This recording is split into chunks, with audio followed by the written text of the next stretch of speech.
I'm Martin and you're watching LivingWell TV. Today I'd like to talk to you about whey protein, the types of whey protein you can get, and how much protein per day do you really need. So keep watching.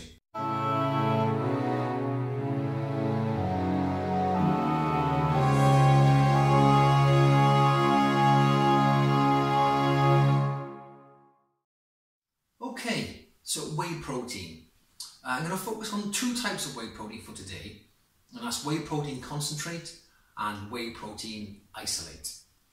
So let's start with whey protein concentrate.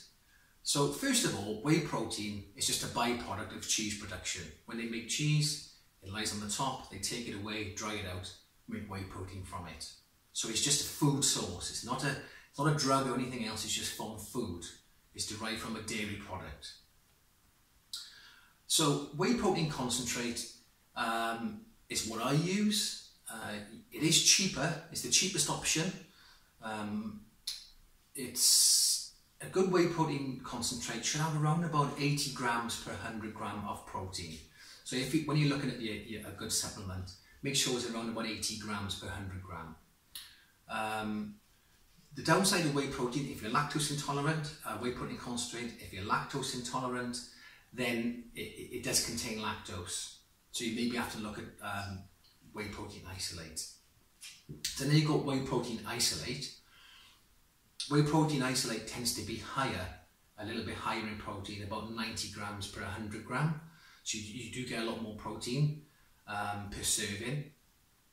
There are two types of filtration process. You've got ion exchange and microfiltration or cross-flow microfiltered. Now I would avoid the ion exchange versions. They're still promoting it as, oh, you get more protein. Yes, you do get a little bit more protein, probably 96 grams or 95 grams per 100 gram, because they're really refining it down. The problem is that it's a chemical process, and what that does, it takes away all the immune boosting properties of the whey protein. So whey protein has immune boosting properties. It really helps with the immune system. As soon as they use ion exchange, it destroys the immune boosting properties. So yeah, you're getting more protein, but you're not getting all the other benefits from it. So stick to microfiltered or cross-flow microfiltered whey protein isolate. Whey protein isolate is a bit lower in fat, but it's also a lot lower in lactose. So if you're lactose intolerant, then yes, go for the whey protein isolate. But the whey protein concentrate, you get a lot more bang for your buck. It's a little bit cheaper. And if you're not lactose intolerant, there's not much difference between the two, apart from one gives you a little bit more protein. So for the sake of an extra £10 for a bag of protein, I go for the concentrate. Then it comes to, do you need to take whey protein? Well, yes and no. You can get your protein from food sources.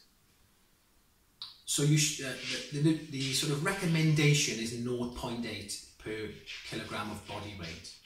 Now, that's the minimum amount you require.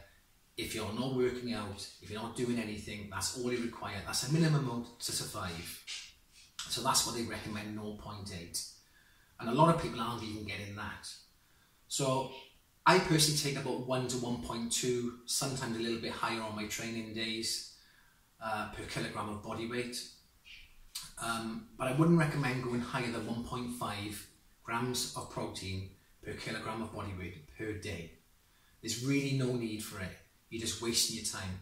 Because on the other end of the scale, you've got some bro at the gym going, you've got to take 500 grams of protein every hour. Okay, there's no need to take that amount of protein. You just need to get the basic amounts. A lot of studies have found that once you start going up to 200 grams, 300 grams, it depends on how big you are, of course. So when you start going to sort of 2 or 3 grams of protein per kilogram of body weight, you just waste your time. The body just rejects it and out it comes. Okay, so you just waste your time and your money. But is whey protein worth it? Well, sometimes yes, and sometimes no. So I take a whey protein supplement probably once or twice a day. More often than not, it's once a day. The reason being, I find it hard to get 1.2 to 1.5 grams of protein a day. You can't get it from food, but if I'm in work or busy, and you know, when I'm coming halfway through the day or third way through the day, and I'm like, oh my God, I'm really down on my protein intake, a protein shake is really handy to take on the go. Do you need to take one before and after training? That's what the supplement companies recommend, but they do want you to take more. Probably not. If you train, drink plenty of water when you're training. That's really important.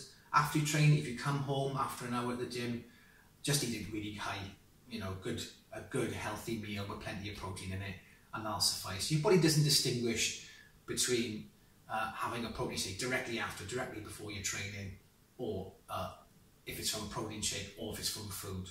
Okay, so just make sure you get your protein in every day per day. Okay, well, I hope that's cleared some few things up for you and give you some more clarity as to how much protein you need and which protein and whey protein supplement you want to get. If you do want to get one, like I said, you can get your protein intake from food, and that should be your first choice. Whey protein should come second.